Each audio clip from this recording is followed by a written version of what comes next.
eee, kebudayaan di Sumatera bagian barat. Suara saya terdengar dengan jelas kan ya? Dengar, Bu. Dengar, Bu. Oke oke.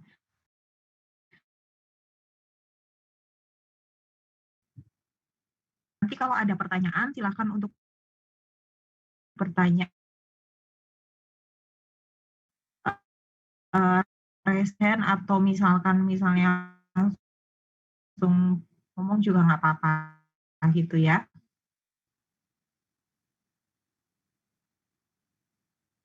Kita mulai dari kebudayaan Aceh.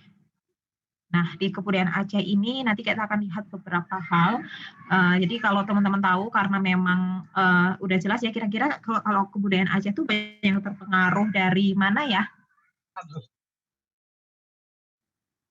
Dari mana? Sorry, nggak terlalu jelas. Dari mana tadi? Maaf.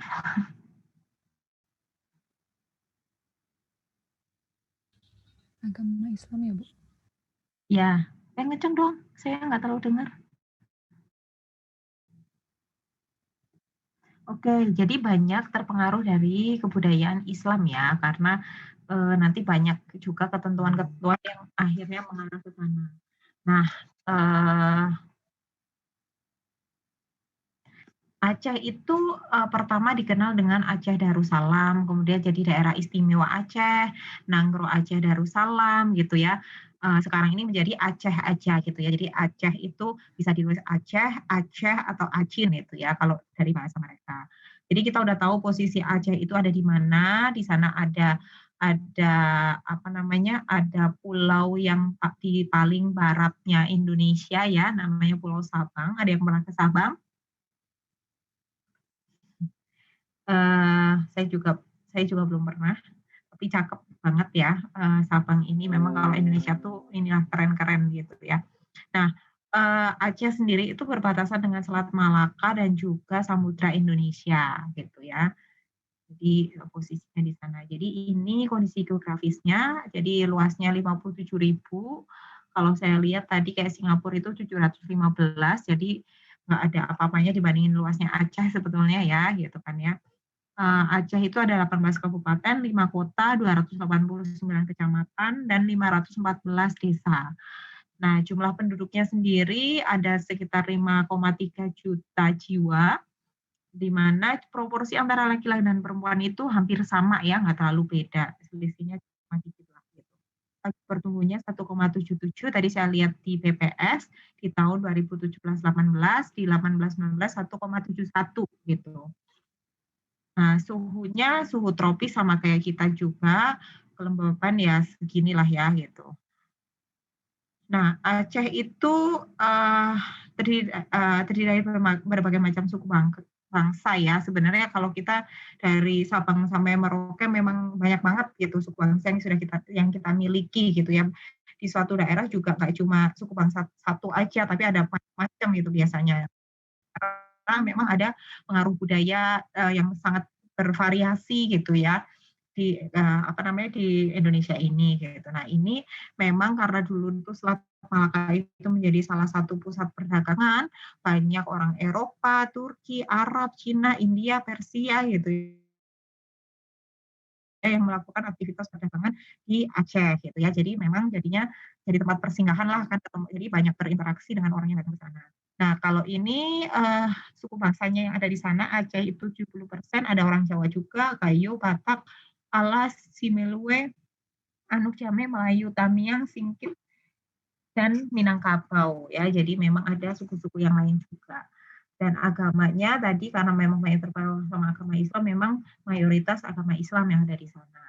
Nanti akan berbeda lagi dengan misalnya nanti yang Sumatera bagian barat gitu ya, yang di sana yang mayoritas Kristen gitu ya, bukan yang Islam gitu. Jadi apa namanya kalau tadi banyak pedagang yang datang ke sini itu orang-orang mana namanya orang-orang Arab gitu, Turki gitu ya. Nah, kalau yang tadi datang ke Sumatera bagian barat beda lagi nih, makanya membentuk budaya yang berbeda juga di sana gitu ya. Nih Aceh disebut sebagai Serambi Mekah, jadi banyak dipengaruhi oleh kebudayaan Islam. pesantren menjadi lembaga yang sangat berperan dalam membentuk pribadi masyarakat, dan menjadi media pembaharuan dan pemikiran Islam sekaligus mencetak cendekiawan muslim dan ulama. Nah, adan dan hukum adat tidak boleh bertentangan dengan agama. Jadi, eee, sesuatu hal yang diputuskan harus berlandaskan agama ya, kalau di Aceh itu pakai hukumnya agama Islam gitu ya. Jadi, makanya nanti kita ini di sini bahwa, aturan-aturan yang menjadi sumber dari adat itu akhirnya diadaptasi menjadi aturan yang digunakan untuk, berkehidupan atau aturan yang kayak perdanya gitu. Jadi kayak perdanya itu memang mengambil dari aturan-aturan yang sifatnya tadinya ada gitu. Nah, ini sistem budaya. Jadi, apa namanya, adatnya nggak lepas dari suatu kebiasaan yang disebut sebagai reusam gitu. Jadi tatanan seremonial kegiatan ahli-ahli adat. Jadi ya sama sih kita punya karena kita tuh mungkin banyak, kemarin kan ada, ciri-ciri budaya timur gitu ya, intuitif gitu ya, jadi banyak hal-hal yang sifatnya kepercayaan gitu ya, jadi memang banyak budaya-budaya upacara penyambutan gitu ya, upacara waktu perkawinan gitu kan ada budayanya ini, ada adatnya gitu.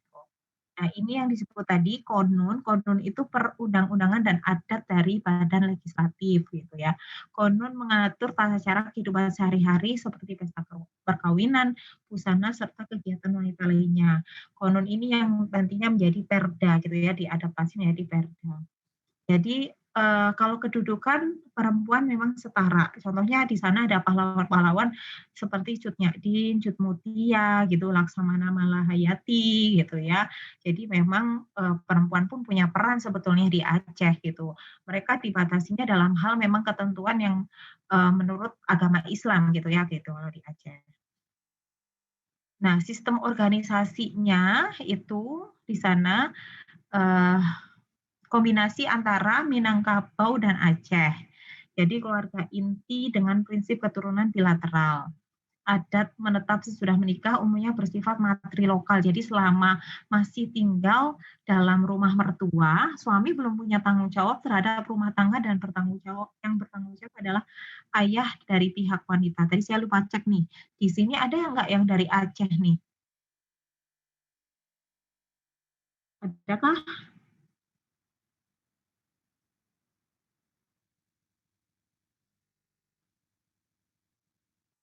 Nggak ada ya? Nggak ada, Bu.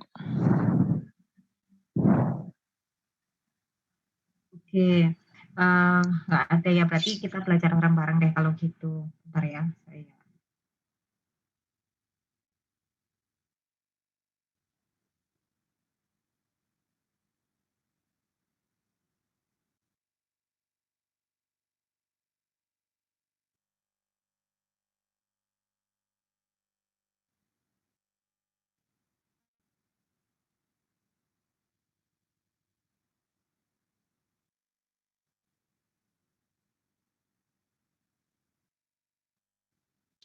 oke, apa namanya,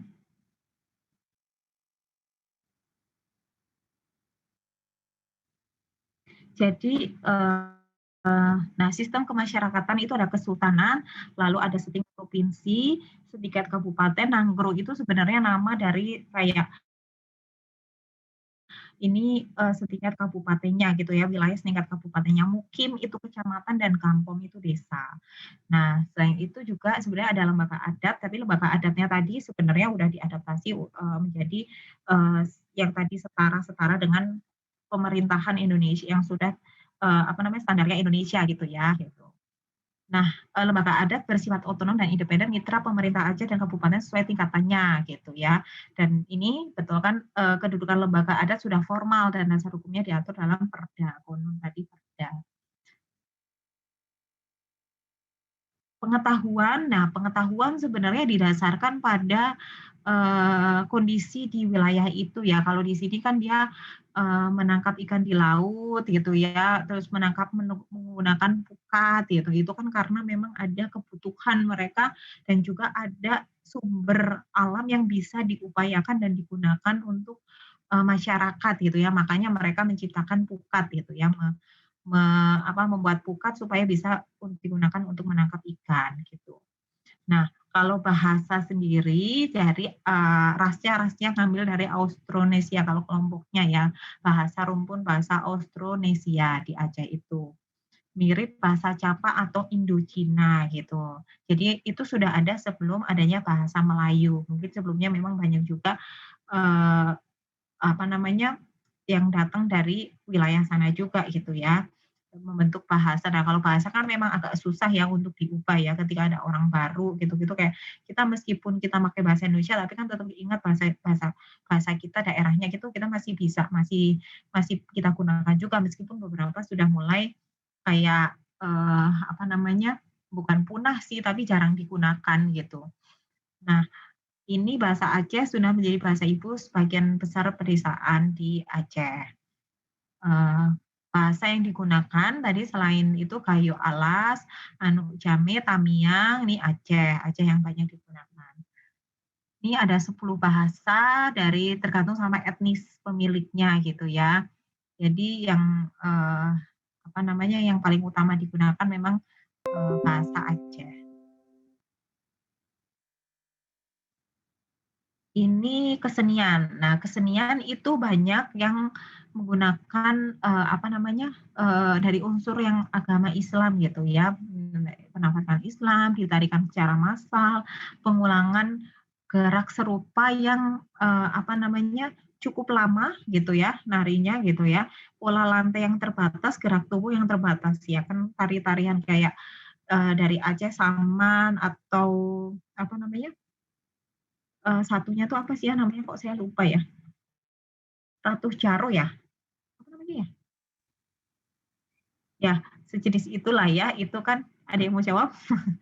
Itu kan memang ditarikannya kan nggak yang muter-muter ke mana-mana gitu kan ya, ditarikannya kan, apa namanya, cuma dalam suatu ini yang sempit gitu ya, dalam satu lingkup yang sempit.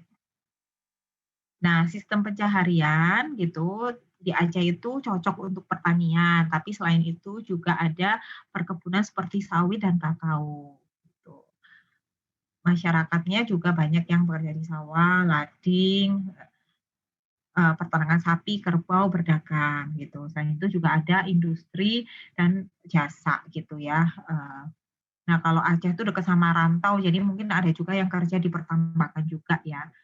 Tuh. Nah, kalau sekarang sih sebenarnya banyak juga yang kerja misalnya di pemerintahan gitu ya, selain tadi petani gitu ya, dan juga mungkin banyak juga yang pergi keluar dari Aceh gitu ya, bekerja, apa namanya, merantau gitu, bekerja di perusahaan-perusahaan juga pasti ada. Ini kan karena pekerjaan ini yang ada di sini misalnya kayak pertanian karena sesuai dengan lingkungan geografisnya, mereka bisa dengan bertani karena memiliki tanah yang subur gitu ya, itu juga mudah untuk, membuat perkebunan sawit gitu ya, biasanya sih malah sudah tumbuh tuh sawit itu gitu ya, tanpa, dari dulunya memang tumbuh gitu ya. Jadi memang akhirnya orang juga di sana, ya udah yang mudah untuk apa namanya, diurus atau diupayakan ya perkebunan sawit, ya udah itu yang mereka upayakan gitu.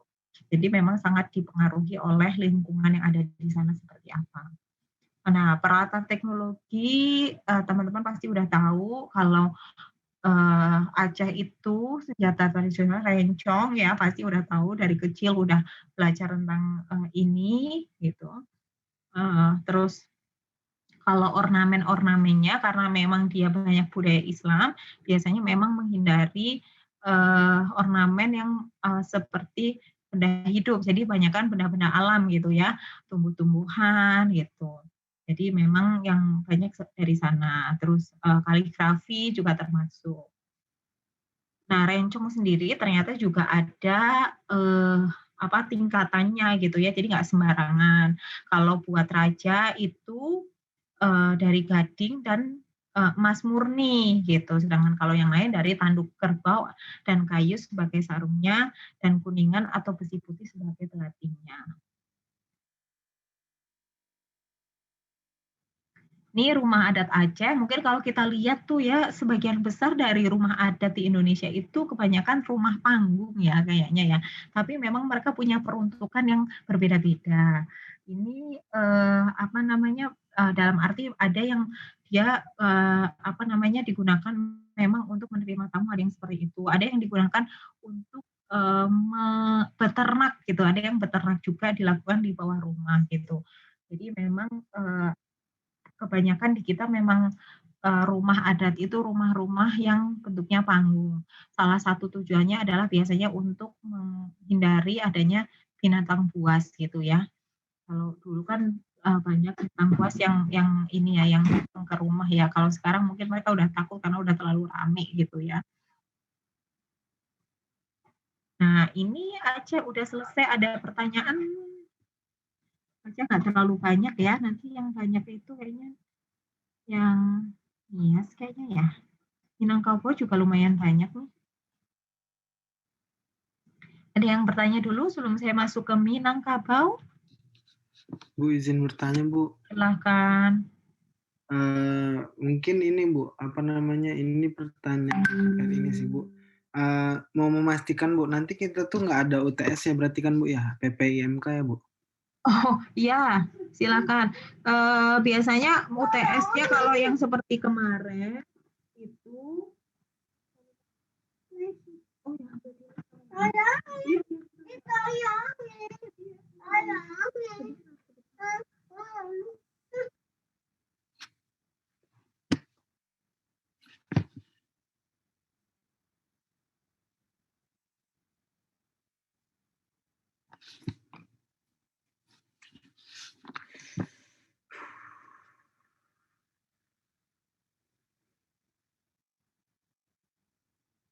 iya, jadi Mas kalau kayak kemarin itu PPIMP apa tadi? Apa Mas? PPIMK, PPIMP ya? Makalah PP, kan ya? ya, ya. Ya, makalah gitu ya. Ya, makalah Mas. Jadi udah nggak ada UTS, jadi dalam bentuk makalah. Nanti biasanya ada topik-topik yang memang diminta untuk mengerjakan gitu sih. Oke, makasih ya, Bu. Maaf ya, Bu, di luar topiknya mungkin kemarin. Nggak apa-apa, nggak apa-apa, nggak apa-apa. Biar Makasih. clear. UAS dan UTS sama sih. Nanti sama juga bentuknya seperti itu. Oke, ada kalau belum saya ini. Nah, kalau kita bicara tentang Minangkabau, kira-kira apa ini teman-teman?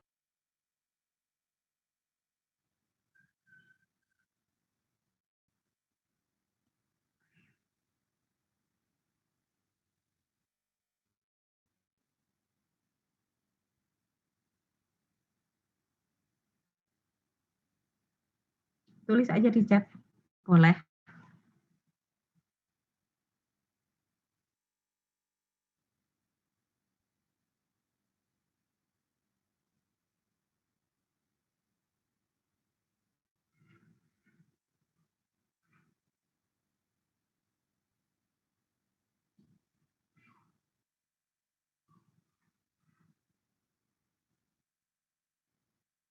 Rendang, rumah gadang,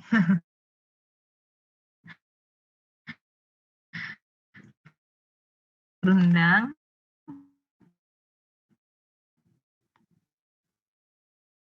nasi padang, kerpas, malin kundang,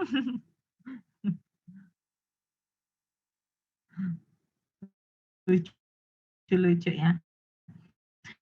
Ya, kalau kerbau apa ya? Tapi nanti saya tadi yang jawab kerbau, coba dijawab kenapa kerbau?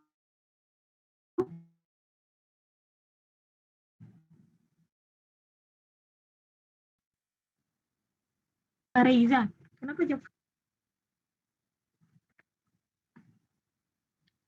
Ya, Bu. Mana Reza? Kenapa Saya, Bu. jawabnya kerbau? Teman saya ada yang dari Padang. Terus dia pernah cerita katanya dulu asal dari kata Minangkabau itu karena ada orang Minang yang kerbaunya diadu sama kerbau orang Belanda terus menang gitu.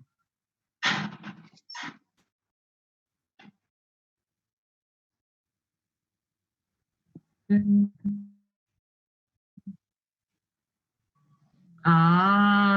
oke oke oke. Yang joker tadi kan yang terpikir memang teman-teman ada Malin Kundang, ada Rumah Gadang, gitu ya, ada Kerbau gitu. Nah, itu seperti apa? Saya jadi lapar nih, pengen makan nasi Padang. Oke, kita lanjut.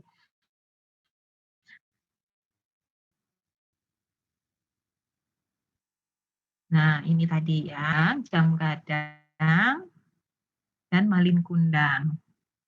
Nah, budaya Minangkabau itu berasal dari Luhak Nantiko, lalu dia ke arah sisi barat, timur dari Luhak Nantiko. Nah, itu ada bagian barat dari Riau, pesisir barat Sumatera, Minangkabau ya, maksudnya dalam arti banyak suku Minang yang menempati di sana. Memang kalau Minang itu memang identik sama Sumatera Barat ya gitu.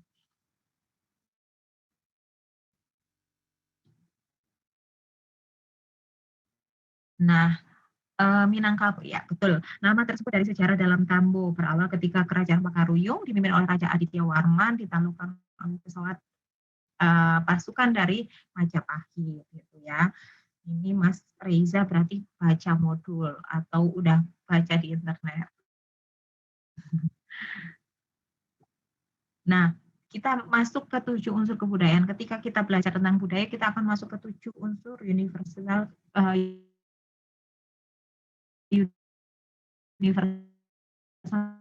dari kebudayaan yang kemarin kita sudah pelajari. Kegiatan kekerabatan, sihir dan kesenian. Nah, kok dia jalan sendiri? Nah, bahasa nih bahasa Minang sama seperti tadi Aceh ya, Austronesia gitu. Biasanya karena dibikin otomatis deh ini kayaknya. Jadi karena biasanya kalau misalkan dalam yang berdekatan mereka itu punya kemiripan ya, namanya juga dekatan ya. Apa namanya? Lama-lama mungkin teman-teman nih kalau misalkan punya taran sama gitu ya, nanti lokalnya bisa ini yang tadi, misalkan lama di Jawa gitu ya, nanti bisa juga akhirnya lokatnya di lokal Jawa atau misalnya di nanti tinggal di mana gitu, bisa kebetulan lokatnya. Oke. Bahasa Melayu ada kesamaan ujaran dan suku kata nih di Sumatera Barat, Negeri Sembilan. Nah, ini otomatis jadi ini. Oke, saya buka ini dulu aja deh. Buka gini aja dulu. Nah, yang tadi soalnya dia jalan sendiri. Nah, ini tadi punya dialek yang berbeda-beda ya gitu. Ini dialeknya nih Melayu Penat, kalau ini ada dialek Pane, Pone gitu ya. Jadi bisa jadi sebenarnya orang tuh kan sebenarnya menyerap bahasa ya, menyerap bahasa. Mungkin lama-lama bahasanya jadi berbeda sama mungkin kayak kita bicara apa namanya ngomong dari satu orang kita belajar tentang komunikasi ya dari satu orang sampai ke orang 10 bisa jadi terimanya beda nih bisa jadi seperti itu gitu jadi dari bahasa orang tadinya dengar dengan bahasa tertentu terus dia membahasakan dengan bahasa yang lain terbentuk bahasa yang baru gitu ya.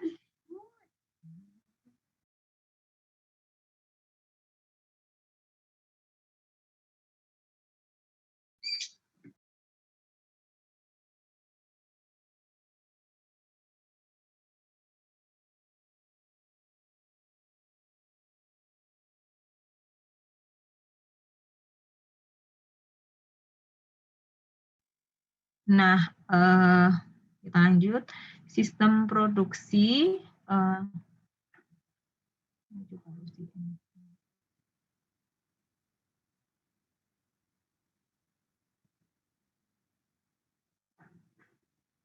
kok nggak ada? Tadi ada kok. Ya udah kita lanjut. dulu ya. Ini kenapa ini sih aneh. Padahal tadi udah saya cek juga. Nah, di sini kita kalau misalnya tadi di Aceh namanya apa? Ingat nggak nama desanya? Nama desa itu apa kalau di Aceh? Gampong, Bu. Gampong, betul. Nah, kalau di Minang itu disebut sebagai nagari, jadi desa atau kelurahan gitu ya. Masyarakat hukum yang memiliki batas-batas wilayah berwenang mengatur dan mengurus kepentingan masyarakat setempat berdasarkan asal-usul dan adat istiadat yang diakui dan dihormati dalam sistem. Jadi ini desa ya, nagari sebetulnya. Nah, ini Tarata. Nah, kalau Tarata itu yang termasuk wilayah hutan dan ladangnya gitu.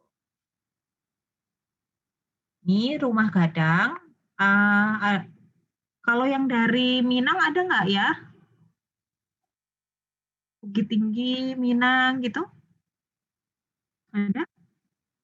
Nggak ada juga. Nggak ada juga ya? Oke, nah ini tadi karena mungkin sejarahnya itu kaitannya sama kerbau, jadi bentuknya memanjang menyerupai tanduk kerbau. Ukuran berdasarkan perhitungan ruang dalam rumah gitu ya. Ini juga apa namanya, jumlahnya bilangannya ganjil gitu. Biasanya memiliki 3 didih yang digunakan sebagai kamar atau ruangan dan ruangan terbuka untuk menerima tamu atau berpesta. Jadi ada juga yang menambahkan ujung rumah sebagai tempat kehormatan gitu di rumah gadang.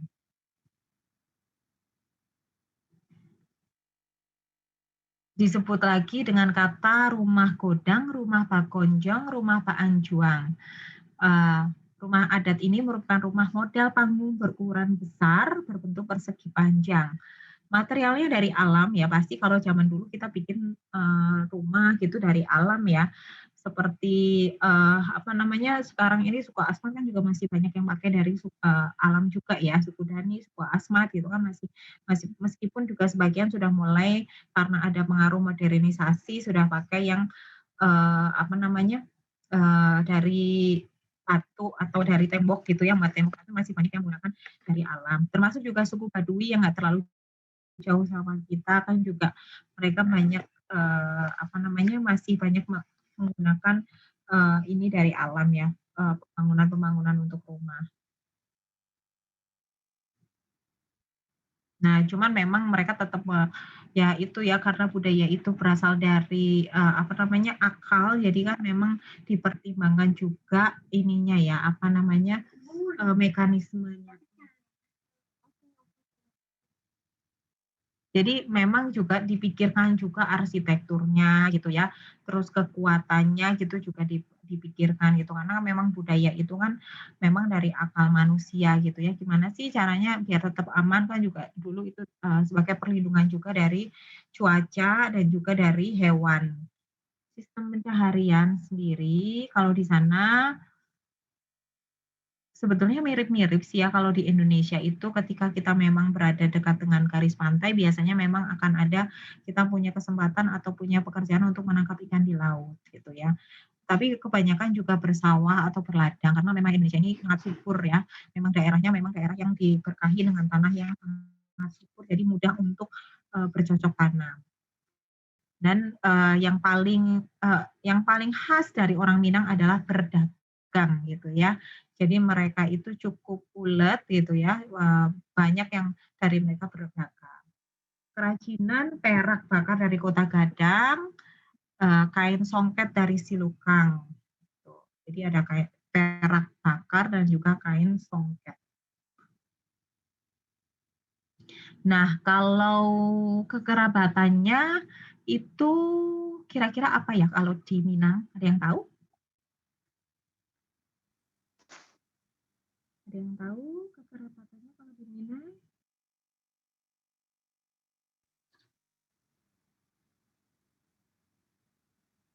Kekerabatan maksudnya, Bu? Kekerabatan, jadi kalau kan ada 3 ya kekerabatan itu matrilineal, dan juga bilateral. Nah, kira-kira apa nih kalau di sana? Matrilineal. Matrilineal. Matrilineal, ya betul. Kalau di sana memang dari garis keturunan ibu ya, dari garis keturunan ibu. Nanti kita lihat. Jadi sebenarnya laki-laki itu perannya di mana sih gitu, kalau di masyarakat Minang ini. Jadi sukunya itu dipimpin oleh penghulu suku gitu ya. Jadi satu parui atau kampung kalau dan ada beberapa kelompok kekerabatan ya, parui kampung itu dipimpin oleh penghulu atau penghulu andiko atau datuk kampung, suku itu dipimpin penghulu suku. Jadi administrasi desa disalurkan kepada penduduk desa melalui penghulu suku dan penghulu andiko. Garis keturunan tadi betul disebut matrilineal dari keluarga ibu, seorang termasuk keluarga ibu, bukan keluarga ayahnya gitu ya. Tanah dan warisan diwariskan kepada anak perempuan gitu. Jadi kalau anak laki-laki biasanya bertugas menjaga gitu. Tapi nggak tahu kalau sekarang ya. Kalau sekarang mungkin berbeda gitu ya. Kalau udah banyak juga pengaruh-pengaruh dari luar gitu ya. Apalagi kalau misalnya dari ketentuan agama Islam sendiri sebetulnya kan ada perhitungannya ya untuk warisan gitu ya. Dan biasanya yang dapat porsi lebih banyak itu laki-laki sebetulnya. Nah, bisa jadi sekarang sebetulnya ini nggak yang saklek dilakukan. Mungkin kalau di yang pedalaman mungkin masih ya, dan orang-orang yang masih kental memegang adat. Jadi ada 3 lapisan besar, bangsawan, orang biasa, dan budak.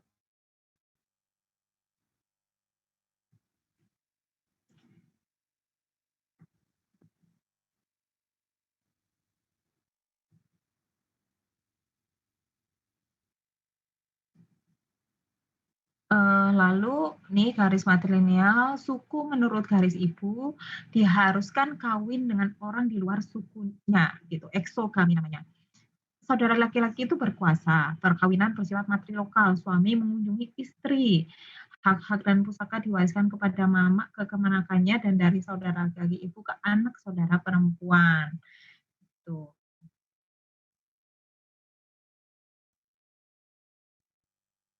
Nah, ini beberapa orang Minang itu punya nama barat-baratan gitu ya, Caniaku atau nama-nama lain gitu ya. Memang mereka juga banyak terpengaruh dari sana, Poti, Piliang, Koto gitu ya. Ini nama sukunya juga apa namanya, nama-nama yang. Nah, ini ada sako dan pusako. Tadi ada kaitannya sama yang tadi, laki-laki dan perempuan. Sako itu milik kaum, tidak berbentuk material, diturunkan menurut sistem matrilineal, gelar penghulu, tua, penghormatan, hak laki-laki yang tidak diberikan kepada laki-laki. Biasanya diberikan kepada perempuan. Nah, pusako milik suatu kaum yang didapat secara turun-menurun berbentuk materi, sawah, ladang, rumah gadang, dan lain-lain dimanfaatkan oleh perempuan di dalam kaumnya, dan laki-laki berhak untuk mengatur tapi tidak memilikinya. Itu kalau di masyarakat Minang ya. Tapi memang tadi saya bilang kalau sekarang mungkin kondisinya bisa jadi berbeda ya gitu. Ini sako gelar yang diwariskan mini mama ke kemenakan. Jadi dari apa namanya, dari leluhur gitu ya, diberikan ke keturunan-keturunannya gitu ya. Jadi memang lebih ke sako tuh kayak gelar kehormatan gitu. Sedangkan kalau yang pusako nih bedanya, pusako itu material berupa barang gitu. Ini peran laki-laki mengatur segala sesuatu yang ada dalam perkauman, baik pemakaian, pembagian harta pusaka. Dia harus mematuhi segala aturan, aset, semua anggota keluarga kaumnya. Terus harus mengatur, memiliki tanggung jawab tertinggi dan bertanggung jawab ke kemanakannya ya, dan menjaga keutuhan kaum, mengatur pemakaian harta pusaka dan bertindak hal-hal yang berada di luar kaumnya untuk kepentingan kaumnya. Jadi memang peran laki-laki itu juga sangat besar ya di masyarakat Minang ini.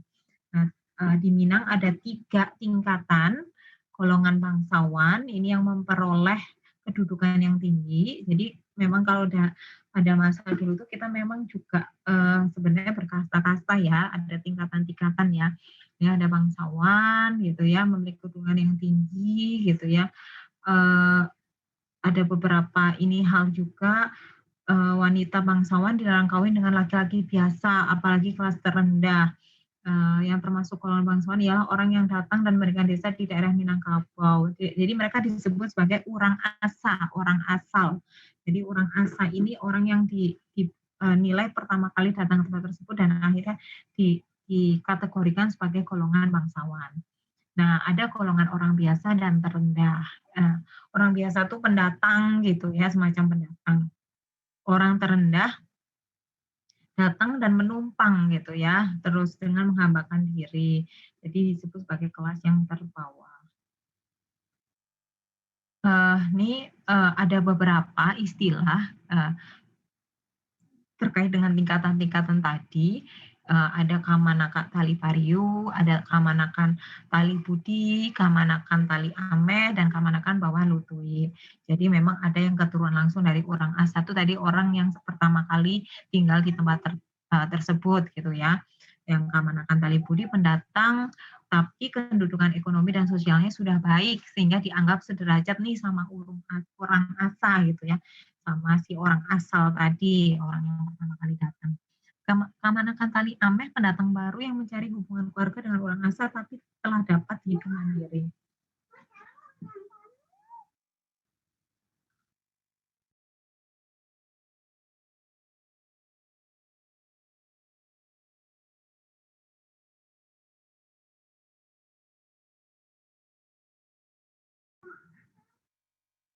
Lalu ada kamanakan bawah lutui ya yang hamba pada orang asa, ini yang tadi golongan terbawah ya. Sistem pengetahuan pasti ada yang tahu namanya Abdul Muiz, Hoiril Anwar, Emil Salim, Muhammad Hatta, Yusuf Isa. Jadi banyak juga ya tokoh-tokoh yang berasal dari Minang ini, termasuk juga Bung Hatta. Gitu.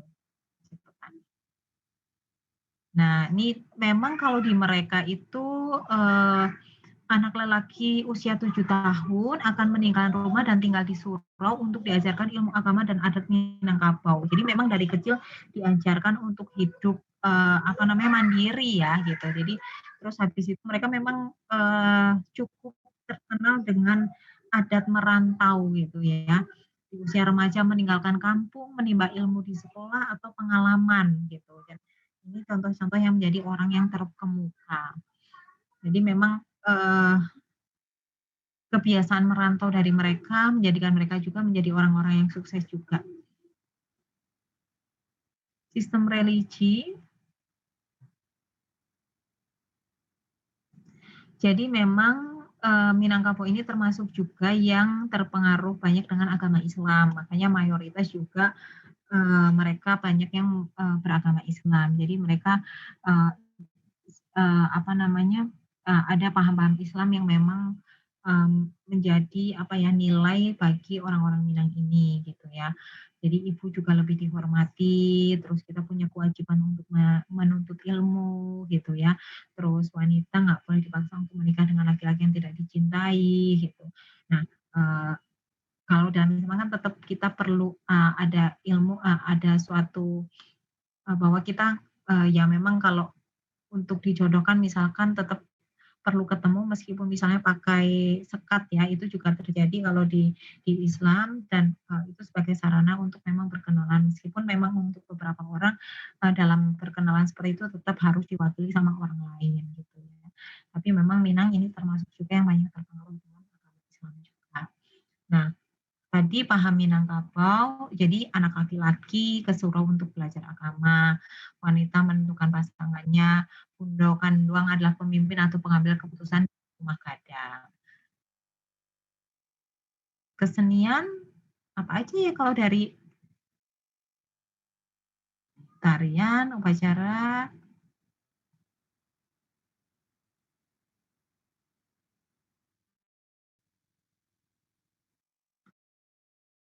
alat musik, talempong. Nah, sebetulnya saya kalau kita belajar tentang budaya itu banyak alat musik yang sebenarnya mirip-mirip ya. Kayak rebab ini banyak terpengaruh dari budaya Islam. Saluang ini mirip sama suling ya gitu, namanya saluang. Terus talempong ini mirip sama kalau di Jawa itu gamelan gitu. Jadi memang sebetulnya walaupun berbeda-beda jenisnya namanya, bisa jadi sebetulnya berakar dari kebudayaan yang sama.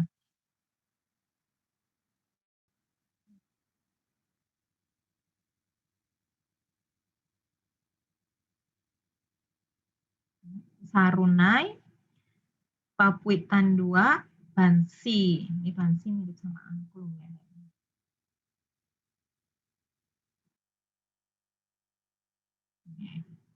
Udah banyak banget ya alat musik ya. Tambua tasa, gandang tambua, gendang ya, pupui batang padi. Kita lihat ini. Talempong bunyi musik gong. Jadi memang bagian dari gamelan ya. Tari piring. Nah, tari piring yang paling terkenal menyerupai gerakan petani semasa bercocok tanam. Randai adalah teater rakyat meliputi pencak, musik, tarian, drama. Saluang Jodendang, serunai bambu, dan nyanyian. Menarik banget ya kalau budaya Indonesia tuh kita kaya banget. Nih, ini pakaian bundokan doang, ini lambang kebesaran wanita yang telah menikah gitu, simbol dari pentingnya peran seorang ibu dalam suatu keluarga. Tiang tengah dari bangunan Sumatera Barat. Tiang tengah itu memang semacam tiang yang apa ya menjadi pondasi utama gitu ya. Ini baju tradisional prianya, pakaian penghulu namanya, digunakan oleh tetua adat dan orang tertentu, dan pemakaiannya diatur sedemikian rupa oleh hukum adat. Jadi atas beberapa kelengkapan deta, baju hitam, sarawa, sesamping, cawek, sandang, keris, dan tungkek. Nah, ini kalau selain tadi, pakaian tadi bundukan doang, ini berat ya, jadi banyak pengantin Minang ya berat karena memang pakai suntiang nih.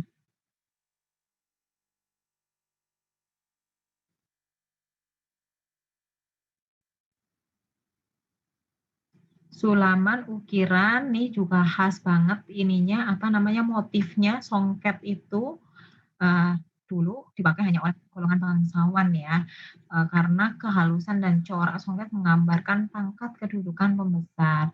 Sekarang sebetulnya sudah banyak, cuman memang mungkin ada songket-songket tertentu yang harganya lebih mahal. Ini ada ukiran kayu, pahatan emas, dan perak. Upacara-upacara yang dilakukan di sana ini memang banyak budaya-budaya yang kelihatan ya, dalam arti budaya dalam sedikit ya kesenian gitu-gitu, adat istiadat gitu ya. Tadi kita udah lihat banyak upacara bersunat, pemberkatan bayi, upacara pernikahan, pelantikan datuk. Kalau datuk sebelumnya meninggal dunia, ini namanya tanah tasirah. Lalu pelantikan datuk apabila datuk sebelumnya telah meninggal 10 atau 50 tahun yang lalu. Jadi ada namanya berbeda gitu. Dan mungkin secara prosesinya juga berbeda ya.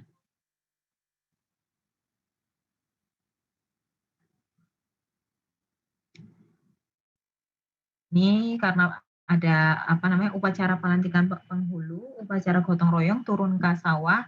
Gotong royong ini salah satu budaya yang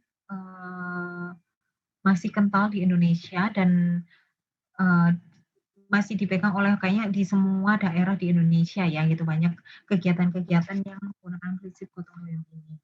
Ada upacara menuai padi, lalu mantap pabukuan mengantar makanan kepada ibu mertua sewaktu bulan Ramadan.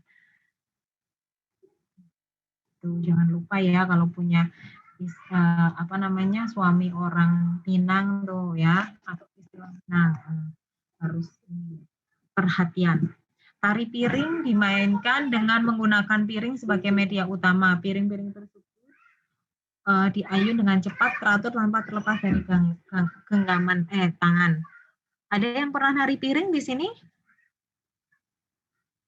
Ada? Belum, Bu. Ada ya? Ada? Belum, Bu. Belum ya, nggak ada.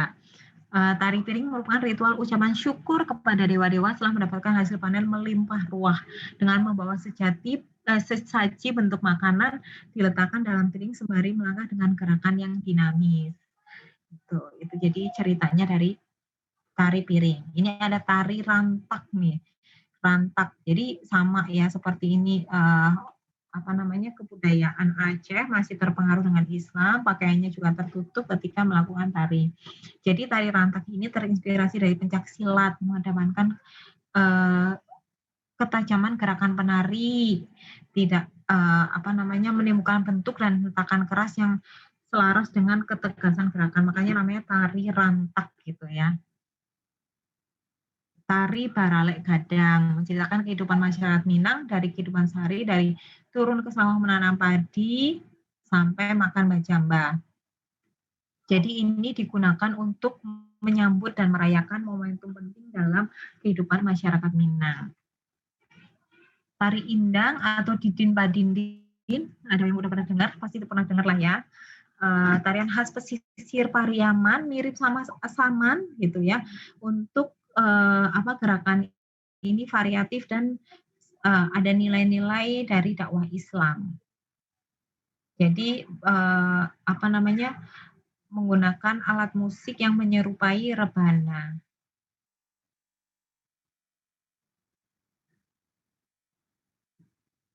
Nah, ini kita masuk ke adatnya nih. Jadi adat, ketentuan hukumnya, jadi ada adat nan sabana adat nan diadatkan oleh nenek moyang, adat teradat, dan adat istiadat. Kalau adat nan sabana adat, sifat yang terdapat pada alam flora fauna manusia sebagai ciptaan gitu ya. Kalau adat teradat dibuat oleh penghulu adat. Kalau nenek moyang tentu aja dibuat oleh nenek moyang, dan adat istiadat peraturan yang dibuat oleh penghulu dari nagari, musyawarah mufakat, dan disesuaikan sama kesukaan anak nagari. Makanan khas udah tahu tadi, rendang, lemang tapai, dadiah gitu ya. Serunya kalau misalnya di kelas tuh kemarin juga ada yang presentasi bagaimana membuat makanan gitu ya, membuat makanan-makanan daerah gitu. Jadi bisa lumayan kita ada makan-makan di kelas gitu ya. Cuman ini kita sayangnya virtual ya, jadi nggak bisa. Nanti pada beli masing-masing aja sendiri. Nah, ini salak lawak itu dari gorengan, tepung beras, ikan asin, bumbu, kunyit, cabai, garam. Ini gorengan enak banget nih gorengan. Pensi kerang yang ukurannya kecil gitu ya, dan hidup di Danau Meninjau. Aduh, ini ngomongin makanan, rendang, udah pada pernah makan rendang lah ya. Nah, itu untuk yang Minang. Ada pertanyaan? Kalau nggak ada pertanyaan nanti saya nanya. Ya, silakan.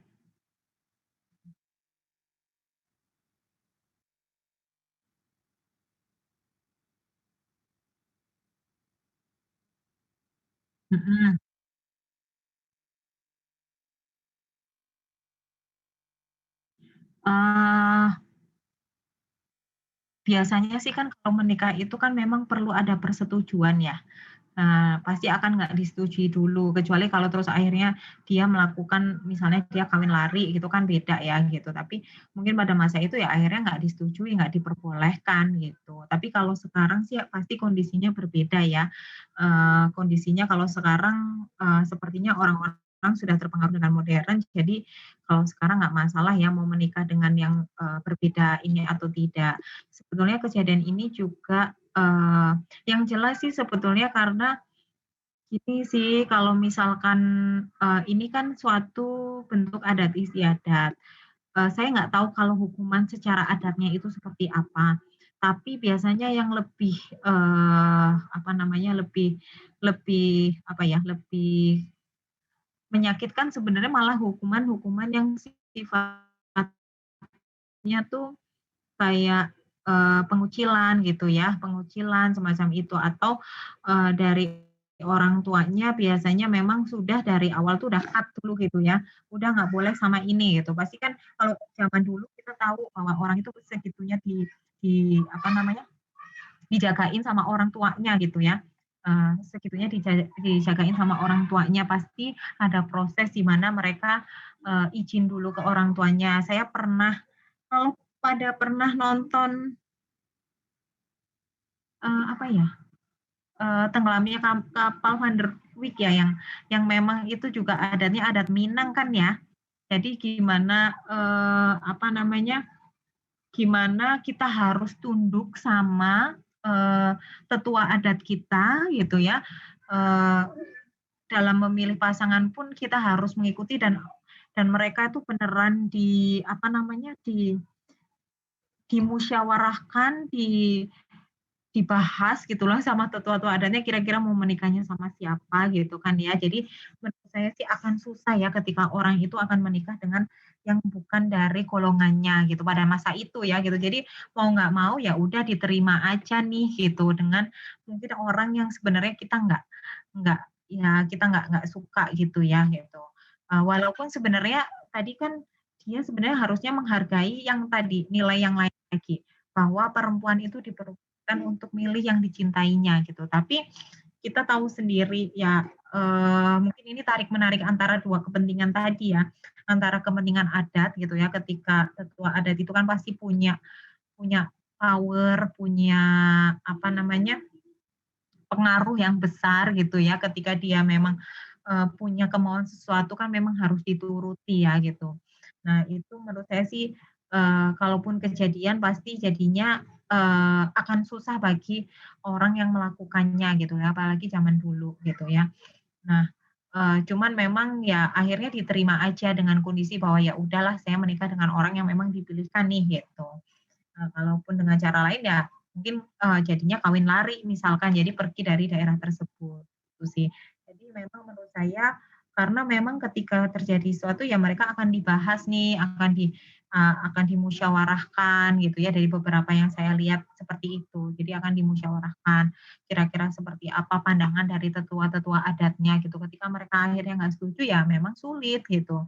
Tapi kalau misalnya mereka setuju, ya itu menjadi keputusan bersama gitu. Jadi memang, cukup kuat ya pengaruhnya seperti itu, terhadap, kehidupan, perempuan atau masing-masing orang, nggak cuma perempuan, sebenarnya laki-laki juga ya gitu. Jadi ketika menikah dengan yang tidak ini, itu akan butuh pertimbangan yang banyak dari orang-orang di sekitarnya, terutama dari tadi, ketua adatnya gitu ya. Itu Mbak Mirna ada lagi?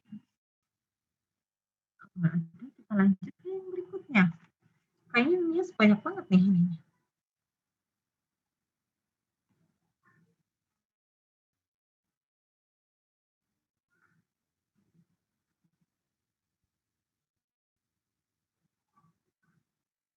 Kita lanjut ke Nias ya. Maaf ya kalau kalau saya ngomong terus nih, ngomongnya ini. Kalau ada yang nggak jelas atau pengen ini, nah nanti, saya akan mulai kasih tugas, teman-teman di sini biar lebih variatif dan teman-teman bisa belajar lebih dalam. Nanti silakan teman-teman bagi, ini kan ada 29 orang ya, ada 29 orang, nanti, dari budaya-budaya yang kita pelajari nanti dibagi berapa orang ya enaknya? Orang ya berarti ya? 4 atau 5 orang ya? 4 atau 5 orang, hampir 5 orang yang 4. Eee, boleh dibagi 6 kelompok misalkan, atau kalau mau dibagi 7 silakan aja. Tugasnya adalah, kalau mau nggak berat ya berarti dibagi 6 aja. Nanti tugasnya adalah membuat video mengenai salah satu budaya, silahkan dipilih videonya, tapi nggak boleh sama. Gimana sih caranya supaya kita bisa cerita budaya itu dengan menarik gitu ya. Gimana sih, kita membawakan suatu budaya tapi bisa menarik sehingga orang tuh mau nonton gitu. Itu tugasnya selama untuk 2 minggu ke depan. Silahkan caranya, berkoordinasi secara virtual ya karena memang kondisinya seperti sekarang, tapi saya yakin teman-teman sekarang ini sangat kreatif. Kemarin saya di kelas sebelumnya juga saya lakukan juga dan hasilnya cukup bagus gitu ya. Nah, ini supaya kita bisa belajar satu budaya, mungkin ini kan karena saya ngomong gitu ya, takutnya, apa namanya, teman-teman jadi pusing gitu. Nah, nanti mungkin teman-teman bisa baca sendiri dan bisa coba merangkai suatu, informasi secara menarik gitu ya kan dengan teman-teman menyusun informasi tersebut kan berarti secara tidak langsung juga harus belajar kan ya tentang budaya tersebut. Nah, sekarang kita masuk ke budaya Nias.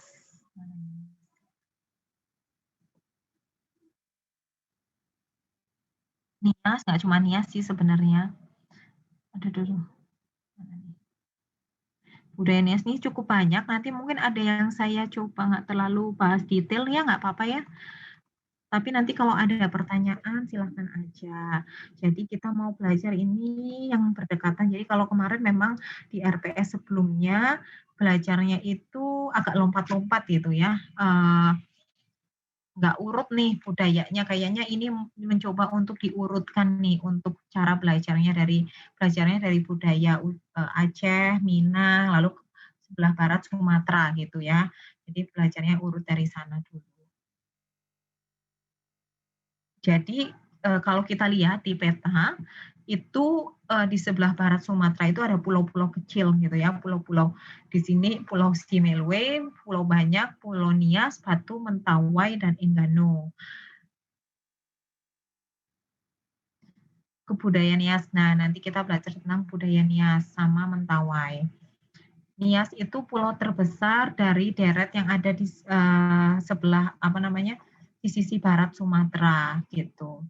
Jadi kalau tadi ya sebenarnya kan secara jarak sebenarnya dekat ya sama tadi Aceh atau Minangkabau ya. Tapi karena memang ada batas laut, jadinya memang dia punya kebudayaan sendiri. Jadi dia itu banyak terpengaruh sama megalitik gitu ya. Jadi mereka banyak berhubungan dengan orang Cina, Melayu, Bugis yang datang untuk berdagang. Beda sama tadi. Jadi makanya di sini dia banyak yang beragama Kristen Protestan. Nah, beda sama tadi Minang dan juga Aceh. Ini orang Nias, warna kulit lebih kuning dari orang Indonesia, rumpun bahasanya Melayu Polinesia gitu ya. Dia nggak punya tidak mengenal konsonan di tengah maupun di akhir kata, memiliki 2 lokat, Nias Utara dan Nias Selatan gitu. Jadi punya 2 lokat untuk bahasa Nias ini. Jumlah penduduknya 135 jiwa. Jadi di 2010 ada 356. Saya nggak ngecek yang terbaru nih gitu. Nanti coba saya cek lagi untuk yang 2020. Tadi yang sempat saya cek itu yang Aceh saya sempat cek. Jadi penduduk Nias mendiami Kabupaten Nias yang terjadi pulau besar utama dan pulau kecil di sekitarnya ada Hinako, Senau, dan Pulau Batu. Sorry. Nah, kalau di sini namanya Banua. Nah, kita udah belajar banyak nama-nama ya. Gampong, Nagari, Banua, gitu. Nama suatu nama desa ya. Desa itu disebut sebagai Banua gitu.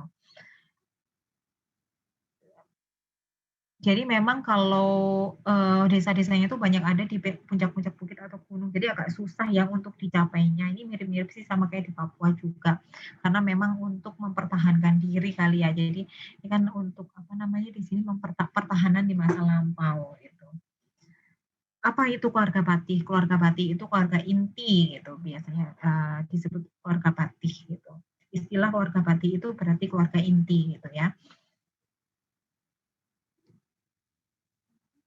Ini satu kampung bisa terdiri dari 20 sampai 200 rumah yang didiami oleh warga luas Viri lokal. Viri lokal itu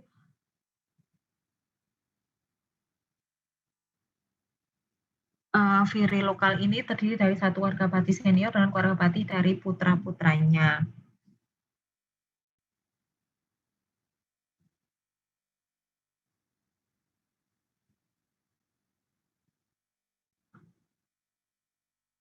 Oke, nah di sini ada sistem religi upacara adat.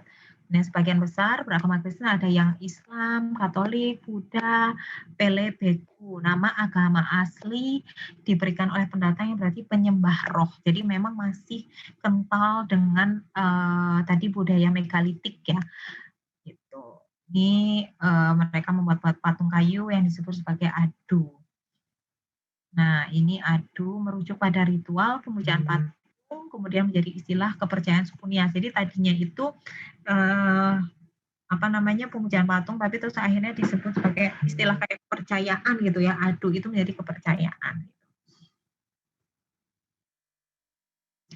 Dipercaya ditempati oleh roh leluhur. Nah, adu itu dianggap dipercaya untuk ditempati oleh roh-roh para leluhur.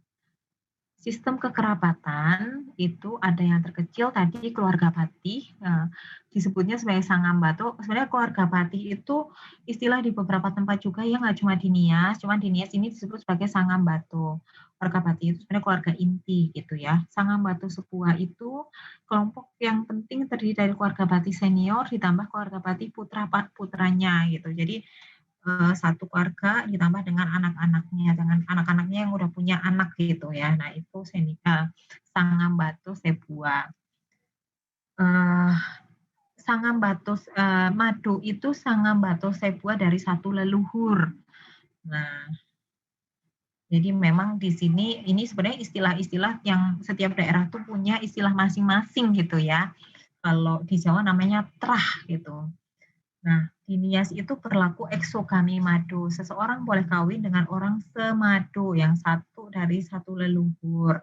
Tapi yang ikatan kekerabatan leluhurnya sudah mencapai 10 tingkatan ke atas. Jadi udah jauh. Secara ikatan darahnya mungkin sudah nggak terlalu dekat gitu ya. Jadi karena mereka menganut adanya eksogami. Ini madu, jadi dari madu itu tadi perkumpulan yang sama satu leluhur, lalu ke Banua, Banua menjadi negeri gitu. Ini sistem organisasi kemasyarakatannya.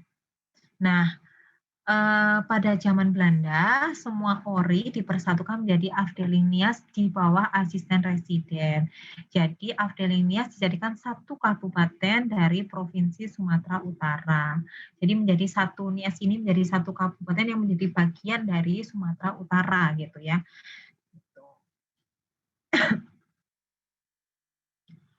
Ini juga ada tingkatan masyarakatnya. Siulu bangsawan, Eri pemuka agama, Oro Banua itu rakyat jelata, dan Sawuyu itu budak gitu ya. Jadi memang tingkatan-tingkatan ini sebenarnya mirip-mirip ya di seluruh Indonesia kayaknya. Kadang memang ada yang dia pemuka agama juga memiliki klaster sendiri gitu ya. Nah, sistem pengetahuan, nah ini menggunakan ilmu astrologi gitu ya. Mereka menggunakan sistem untuk melihat ilmu perbintangan untuk melihat musim tanam dan tuai. Jadi memang ya dengan adanya kebutuhan untuk kan mereka juga berpikir gimana ya caranya supaya panennya itu efektif gitu ya. Zamannya sekarang efektif ngomongnya, tapi kalau dulu gimana supaya panennya banyak gitu ya. Terus waktunya bisa sesuai gitu kan. Nah, mereka menggunakan sistem astrologi menentukan waktunya gitu. Terus mereka juga bisa mempunyai keahlian dalam pengecoran perunggu, pandai emas, seni pahat batu, ukiran kayu gitu ya. Karena memang banyak patung-patung juga nih. Ini yang paling terkenal dari Nias adalah kalau kita bilang sekarang atraksi lompat batu. Ini sebetulnya olahraga tradisional sebenarnya untuk menunjukkan bahwa seseorang itu dinilai sudah dewasa ya gitu. Nah, mereka dengan cara melompat batu setinggi 2 meter ya. Nah, tapi itu juga perlu latihan ya, nggak yang langsung gitu.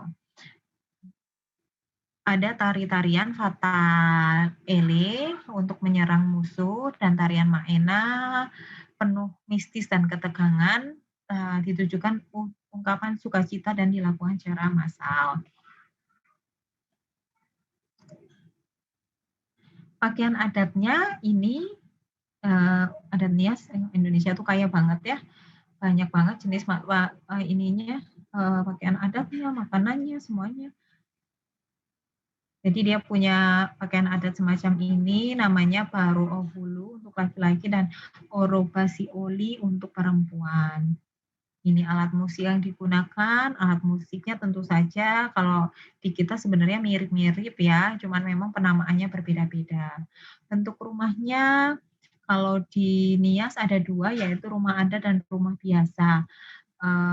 Kalau yang rumah adat itu bentuk asli Nias, tempat kediaman para Tuhenori, Salawa, dan para bangsawan. Tadi pimpinan itu Banua ya, pimpinan Banua lebih megah bentuknya panggung di atas yang lebih besar dan lebih tinggi. Sedangkan kalau yang rumah biasa, tempat kediaman rakyat jelata berasal dari luar lebih sederhana, bentuknya rumah panggung di atas yang lebih kecil dan lebih rendah. Nah, karena mereka banyak terpengaruh dengan budaya megalitik, nah ini penhir gitu ya, terus ada behu, ada kowe zalafa gitu. Jadi memang masih banyak pengaruh-pengaruh dari megalitik. Ini lapangan desanya masih banyak batu-batunya ya. Manta pencarian masih mirip dengan sebelumnya, banyak bercocok tanam di ladang dan di sawah. Alat yang digunakan kapak besi, perang besi, tongkat tunggal gitu ya. Memang nanti kita punya problem sendiri nih kalau seperti Nias, Mentawai gitu ya. Problemnya itu nanti boleh deh sharing teman-teman. Ini berburu juga dilakukan, entah itu babi hutan, kancil gitu ya, alat yang digunakan tombak, ranjau, pelanting. Menangkap ikan juga termasuk di dalamnya. Ya begitu ada sumber yang bisa digunakan ya pasti orang akan memanfaatkannya. Nah binatang itu yang diternakan itu utamanya adalah babi ya kalau di sana. Pertukangan sudah mengenal pandai dari logam sejak zaman prasejarah. Jadi memang sepertinya memang ada manusia prasejarah yang memang sudah hidup sejak lama. Jadi memang secara budayanya banyak terpengaruh dari sana gitu ya. Dan untuk mengubah budaya itu kan memang nggak mudah ya. Walaupun sudah ada modernisasi. Jadi nah ini problem pembangunan ya. Tapi di sana juga sudah terjangkau oleh PKI di tahun 1925, Muhammadiyah di 1933 gitu ya. Jadi memang sudah ada pendidikan juga sebenarnya dari 1865. Cuman memang cakep banget ya sebenarnya. Cuman memang ya itu sebenarnya kan ada salah satunya itu adalah akses gitu ya. Akses ke sana itu seperti apa gitu. Makanya akses itu sangat berpengaruh kepada kondisi ekonomi, kemajuan suatu daerah. Sektor pariwisata kita Indonesia cukup kaya, jadi memang ini sangat sangat menguntungkan kita sebetulnya kalau kita bisa memanfaatkannya dengan baik.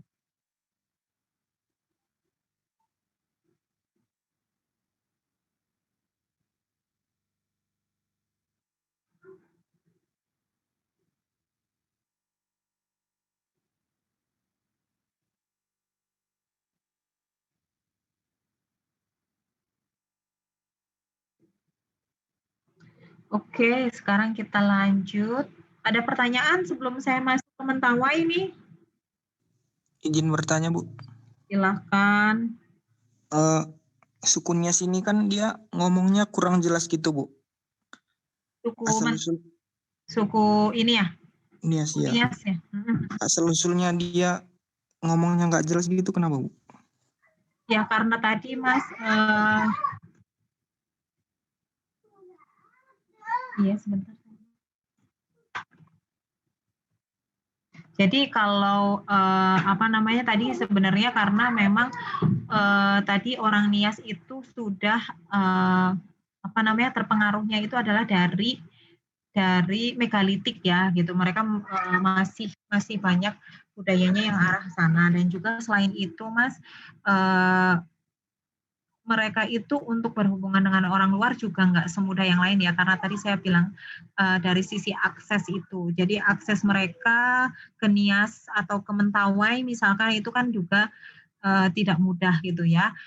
Mungkin kita punya bandara-bandara, tapi bandara itu di yang besar-besar gitu, yang provinsi yang besar-besar gitu. Nah, Nias itu kan cuma bagian kecil dari itu gitu. Jadi secara akses juga memang tidak sama dengan yang lain. Dan yang tadi memang tadi yang saya bilang bahwa dia punya ini sendiri ya bahasa dia tidak mengenal konsonan, jadi punya ciri khas sendiri gitu. Jadi kesannya mungkin buat kita nggak jelas gitu ya, tapi itu cara mereka memang berkomunikasi. Ketika mereka menyesuaikan diri dengan bahasa yang berbeda karena biasa dengan logat yang mereka miliki, jadinya jatuhnya ke orang lain tuh jadi nggak jelas gitu. Padahal kalau buat mereka sendiri itu sudah bisa digunakan untuk berkomunikasi sesama mereka. Itu sih Mas. Mas siapa tadi ya? Oke, makasih Bu. Efraim Bu. Atau Mas Efrem mau memberikan tambahan lain nggak? Enggak sih Bu, karena teman saya dulu gitu Bu. Bahasa Indonesianya nggak jelas. Ya kemungkinan sih gitu ya Mas, karena dia punya dialek yang berbeda dan juga tadi kombinasi kata-kata yang berbeda juga. Jadi karena terbiasa dengan hal itu menyebabkan mereka ketika menggunakan bahasa yang lain itu mungkin sulit buat mereka gitu Mas. Dan mungkin kalau temannya Mas Efrem dulu kira-kira udah lama belum dia untuk ininya untuk menggunakan bahasa Indonesia gitu Mas. Ada yang baru, ada yang udah lama juga sih. Yang lama juga belum jelas ya. Memang udah mulai lebih jelas sih Bu. Oh, udah mulai lebih jelas ya. Mungkin karena masalah kebiasaan juga sih ya. Oke, ada lagi? Kalau tidak ada, kita lanjut ke Mentawai. Mentawai ini dekatnya Nias juga.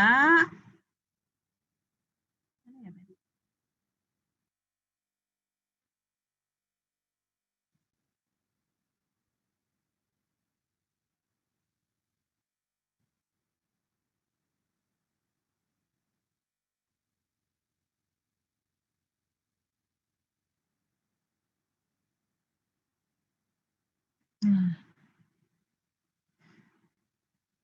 ini sama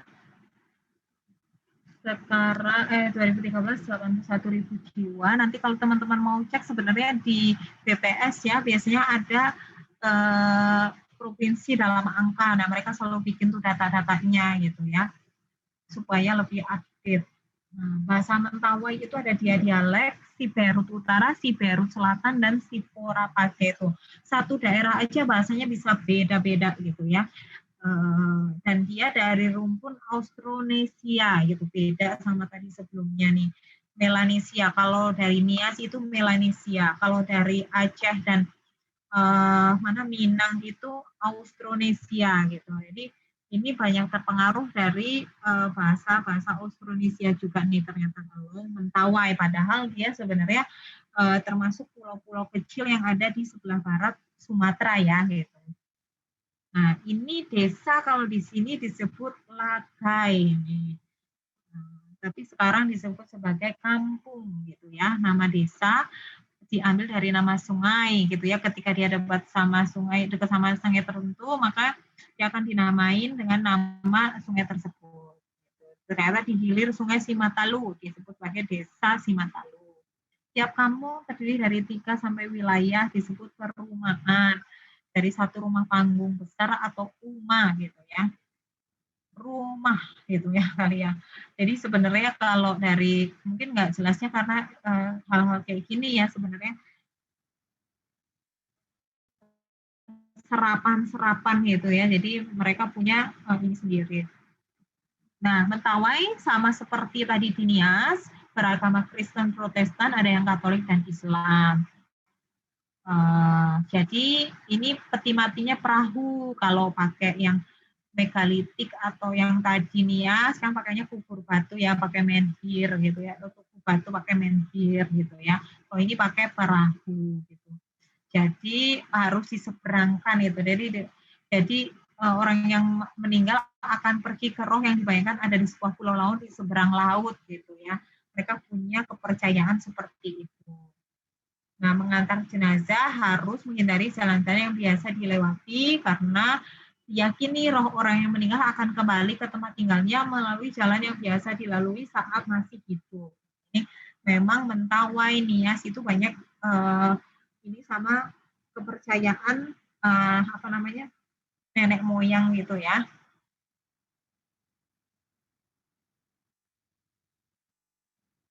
Terus nah, di sini juga masih karena kepercayaan, jadi ada tokoh dukun gitu ya, bisa menyembuhkan penyakit melalui ilmu gaib, mampu menolong orang apa namanya untuk mendapatkan hasil saat menangkap ikan. Gitu.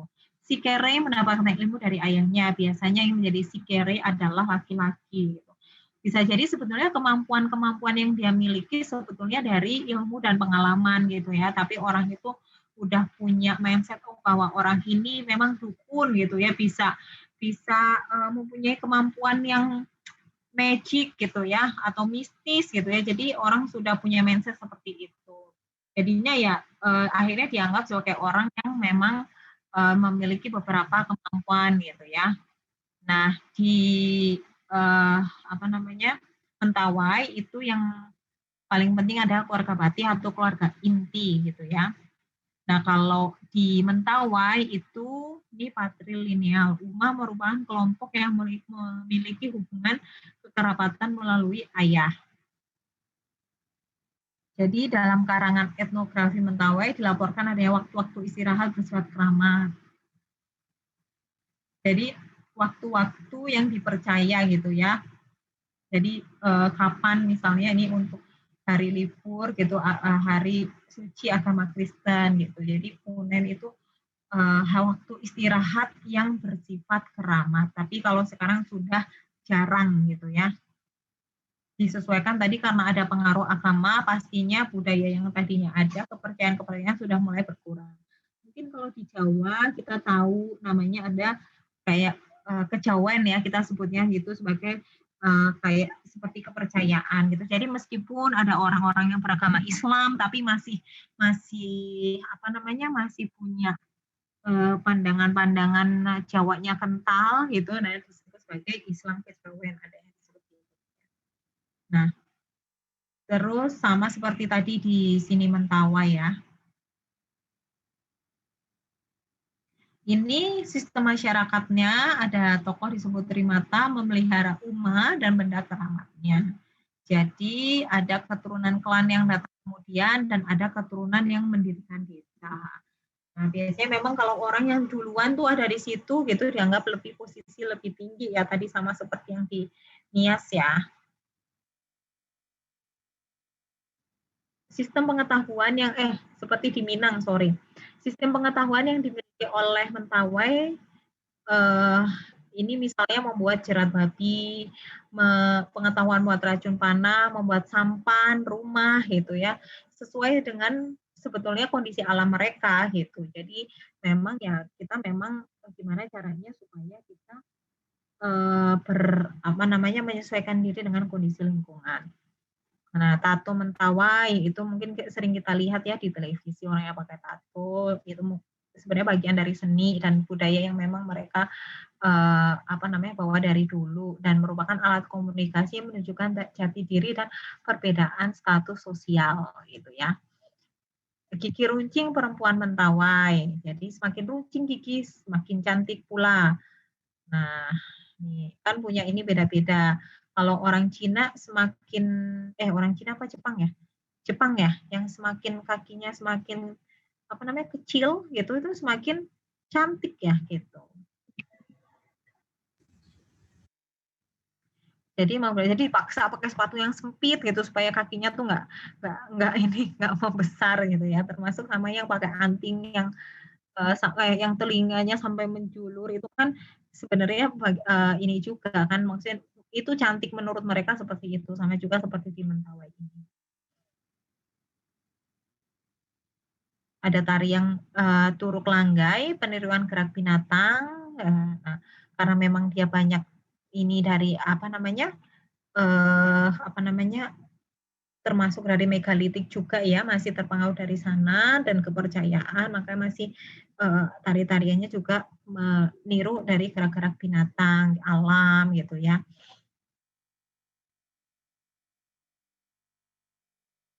Nih orang-orang tua kan mereka ditato, sebenarnya kalau kita juga pakai, apa sih namanya, kalau kalau orang Arab itu namanya apa sih?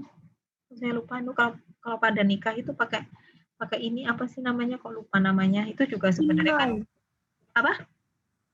Hina Oh, ini kan Bu. hah? Hena kuku pacar. Henna pacar, betul. Henna pacar, betul. Ya, jadi kan ya sebenarnya itu ada di beberapa budaya kan ya gitu. Terus cuman memang mungkin motifnya berbeda gitu ya. Karena kan memang kalau biasanya kan masalah seni itu kan karena kita terpengaruh sama lingkungan tertentu kan ya gitu. Ini alat musiknya kateuba. Lalu pakaian adatnya ini bisa beda-beda banget ya pakaian adatnya ya. Nih, ini rumah adatnya dari 3 macam rumah, Uma, Lalep, Rusuk. Uma, rumah tradisional yang sangat besar dihuni oleh keluarga Patih dan dari keturunan ayah Patih, itu kayaknya salah ini deh. Lalep, rumah keluarga di samping Uma yang diisi pasangan dengan status belum menikah belum resmi, ternyata boleh ya kalau di ini Mantawai. Rusuk, penginapan khusus pondok bagi anak muda dan janda yang diusir dari kampung. Nah, tapi saya nggak tahu nih sebenarnya diusirnya kenapa. Coba nanti saya cari tahu dulu. Nah, ini mata pencahariannya berkebun, menangkap ikan, dan berburu. Mirip sama tadi yang di Nias, berburu, apa namanya, mereka juga peternak babi, ya kalau ini berburu juga rusa dan babi. Nah, pembangunan dan modernisasi Mentawai termasuk dalam 122 kabupaten tertinggal. Jadi melakukan pembangunan infrastruktur, mempertimbangkan keberadaan suku Mentawai untuk hidup harmonis di pedalaman. Jadi ya memang masalah akses sih kalau menurut saya ya, untuk ke sana itu kan juga aksesnya tidak mudah gitu ya, sama seperti misalnya kita ke Kepulauan Seribu, sebenarnya kan nggak terlalu jauh juga dari Jakarta, tapi karena aksesnya itu tidak mudah, mereka untuk ke sana itu juga perlu apa namanya, perlu alat transportasi khusus gitu ya, jadinya memang secara apa namanya, secara pertumbuhan ekonomi juga nggak sama seperti yang lain. Oke, itu sudah selesai. Ada pertanyaan atau tidak? Bu, izin bertanya Bu.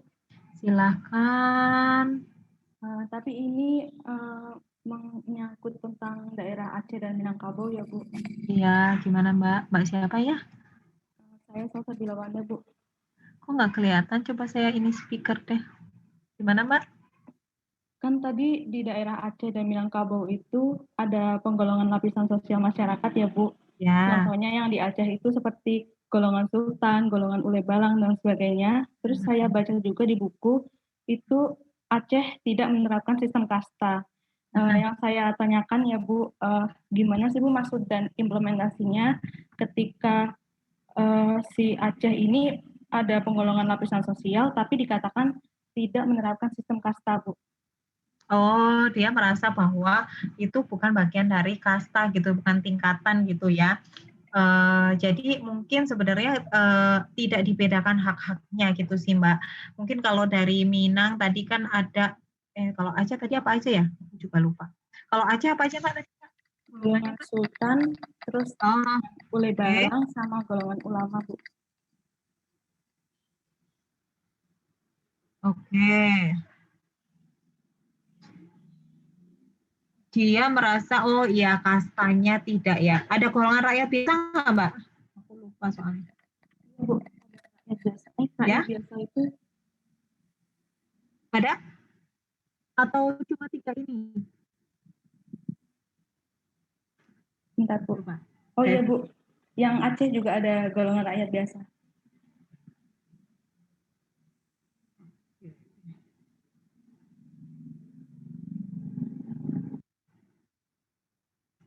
Rakyat biasa. Kalau untuk golongan, jadi mereka merasa bahwa tidak ada sistem kasta karena memang gini Mbak, kalau menurut saya ya kasta itu kan sebenarnya kalau kita menyebut kasta kalau tingkatan ya ada tingkatan sebenarnya. Kalau kasta mungkin karena dari kasta itu dari Hindu ya gitu ya, dianggapnya mungkin dia nggak memiliki kasta gitu. Tapi kalau secara apa namanya, kalau secara hak-haknya itu tidak dibedakan, harusnya memang tidak menanyakan dari tadi apa kasta itu, karena memang biasanya kasta itu memang menunjukkan adanya hak-hak dari seseorang ya, dan juga misalnya ada apa namanya, ada kayak rakyat biasa itu harus tunduk gitu ya.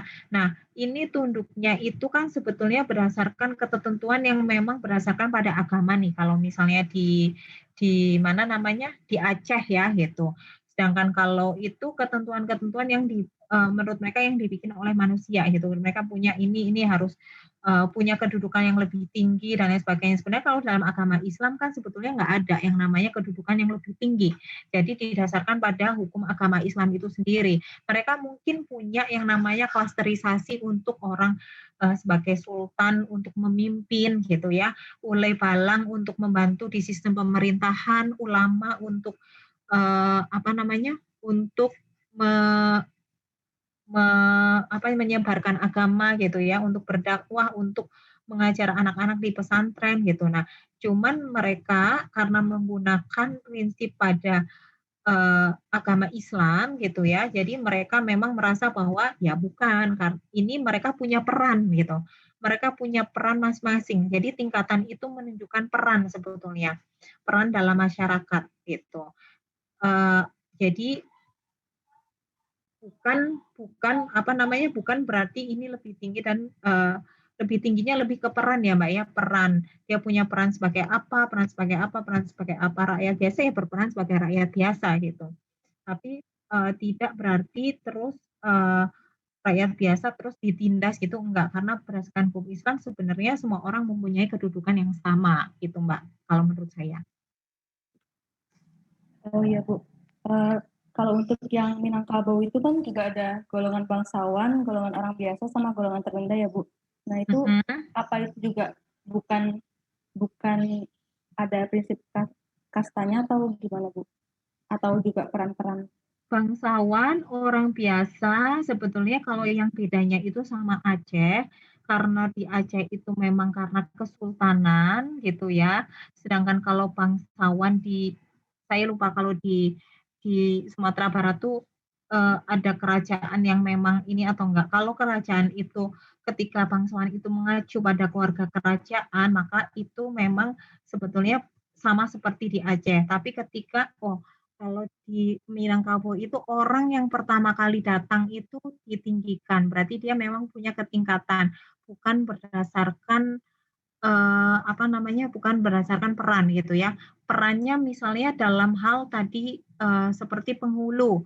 Penghulu ditunjuk karena dia harus memimpin gitu ya. Tapi ketika bangsawan atau tadi kan ada yang lebih tinggi, orang asah. Orang asah itu dianggap punya kedudukan lebih tinggi karena dia lebih dulu sampai di sana. Nah, itu menunjukkan ketingkatan, Mbak. Gitu. Tapi kalau yang di Aceh tadi menunjukkan peran dari setiap orang gitu. Nggak ada yang bilang, oh sultan tuh karena dia lebih dulu ada di situ. Enggak, karena memang dia berbentuk kesultanan secara pemerintahan. Jadi ada sultan yang harus memimpin, ada ulu balang yang harus menjadi apa namanya, pembantu bagi sultan gitu. Ada ulama yang punya tugas sendiri dan rakyat biasa yang diatur gitu ya. Sama kita punya pemerintahan. Apakah pemerintahan kita disebut sebagai apa namanya, kasta gitu? Tentu saja enggak kan gitu. Kita punya peran masing-masing. Nah, kalau yang dari Minang tadi itu beda lagi nih cara pengkategoriannya. Dia itu ada urang asah. Jadi ketika dia dekat dengan urang asah, dia bisa menjadi punya kedudukan yang lebih tinggi gitu. Bukan karena peran dia di masyarakat gitu ya. Dan makanya ini cukup berbeda nih Mbak antara yang di Minang dan juga di Aceh gitu Mbak Salsabila. Ya Bu, terima kasih Bu. Oke. Ada lagi?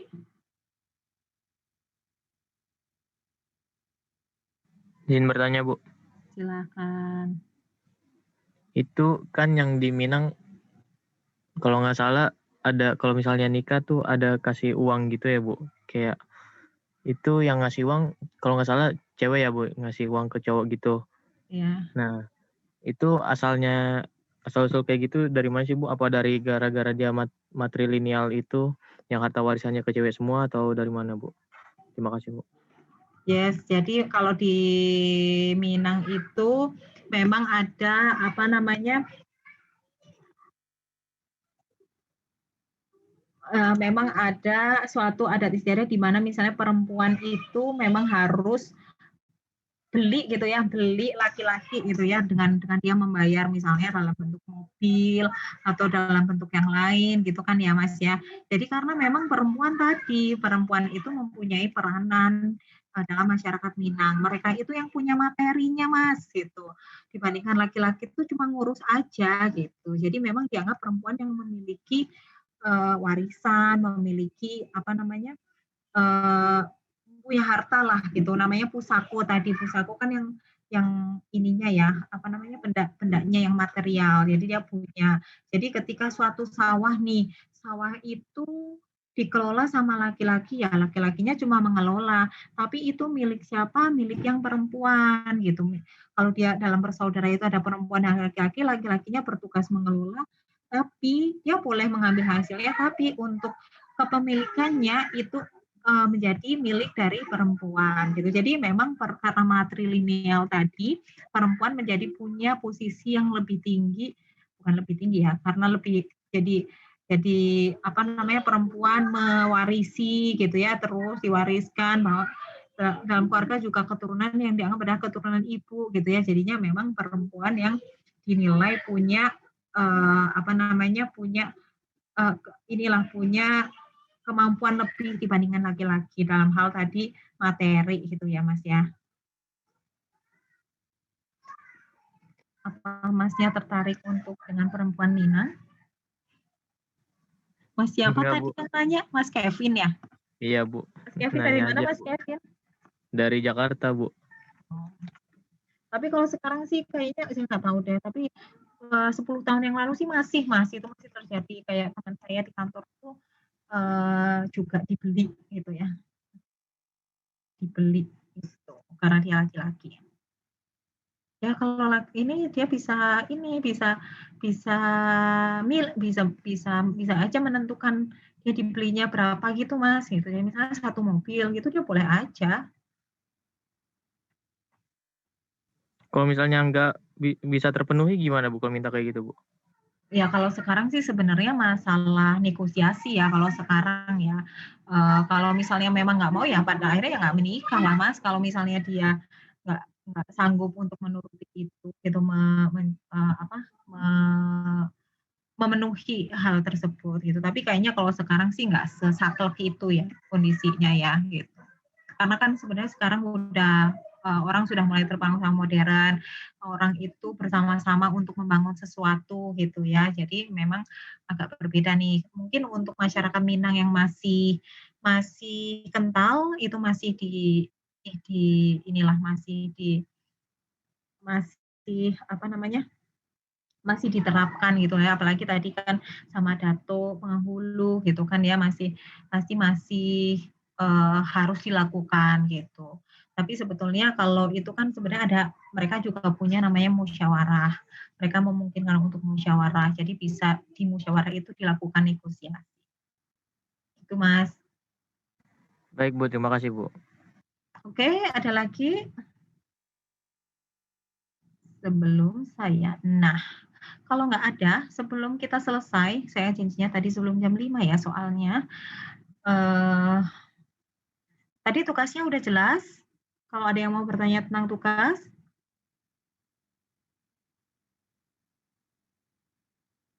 Ada?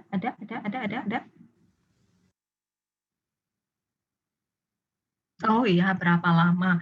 Kalau menurut saya sih jangan terlalu lama, maksimal 5 menit aja. Jadi memang dipilih, kalaupun menyampaikan ya nggak harus semuanya disampaikan gitu ya, namanya juga kita menyampaikan mana yang menarik ya. Silahkan dikemas aja supaya menarik dalam waktu 5 menit, jangan kelamaan karena kalau udah lebih dari 5 menit orang itu udah males untuk nonton video gitu ya. maksimal 5 menit. Ada lagi? Waktunya 2 minggu supaya saat kita bahas kita bisa nonton. Kemarin mau saya kasih dari awal mulai sebenarnya, tapi ya biar inilah rada napas dikit. Jadi ini, nanti dulu gitu ya.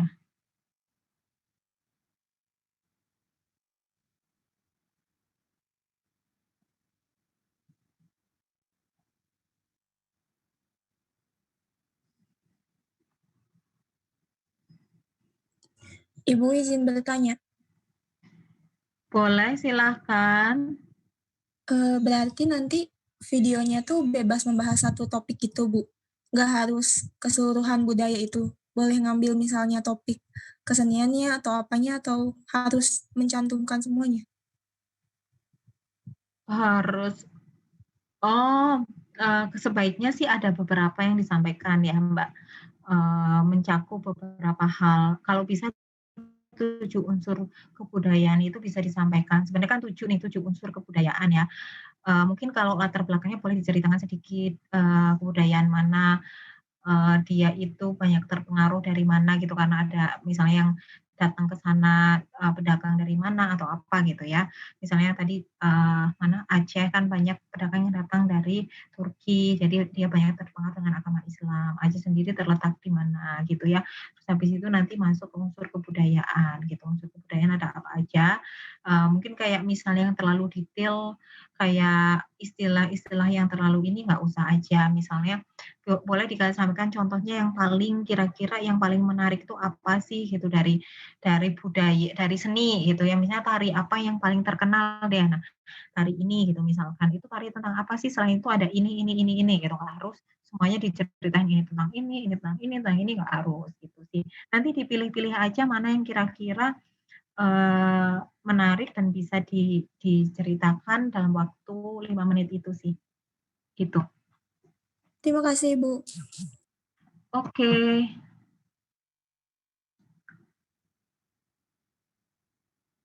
Ada lagi?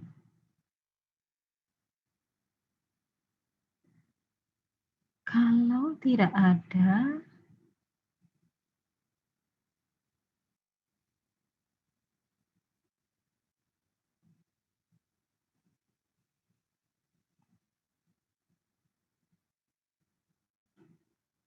kalau udah tidak ada,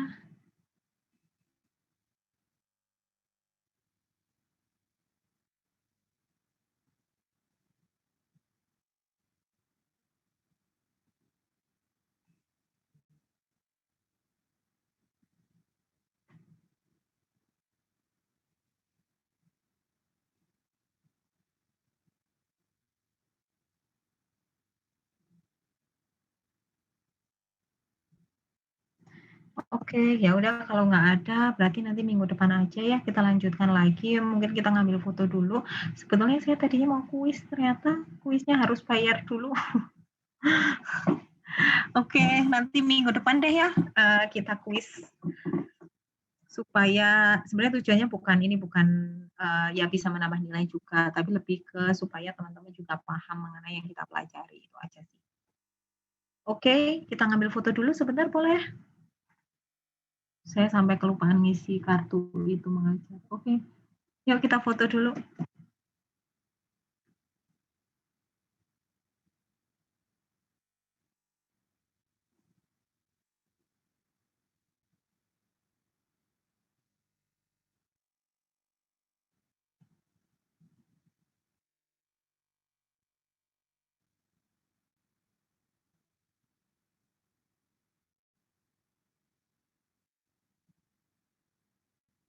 Satu, oke, 1, 2.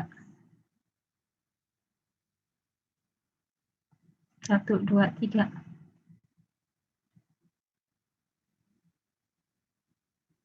Oke, terima kasih teman-teman. Sampai mungkin kalau nanti di besok atau nanti malam saya mungkin ini ada tugas untuk semacam studi kasus, nanti saya ke grup atau ke Mbak Mirna ya. Soalnya ada beberapa studi kasus yang sebenarnya perlu kita ini, tapi nanti jadi tugas kelompok aja. Kalau untuk video waktunya 2 minggu, jadi cukup lama waktunya, silahkan aja. Nanti biasanya teman-teman akan bagi-bagi siapa di bagian mana, siapa di bagian mana gitu ya kalau yang kemarin. Tapi silahkan caranya saya serahkan kepada teman-teman, yang penting semuanya ikut berpartisipasi, kalau ada yang nggak berpartisipasi tolong saya dikasih tahu ya, karena ini kerja bersama-sama, oke? Terima kasih teman-teman, selamat sore, mohon maaf karena tadi terlambat, semoga ilmunya bermanfaat. Assalamualaikum warahmatullahi wabarakatuh. Waalaikumsalam warahmatullahi wabarakatuh. Terima kasih, Bu. Sama-sama, mari saya ya.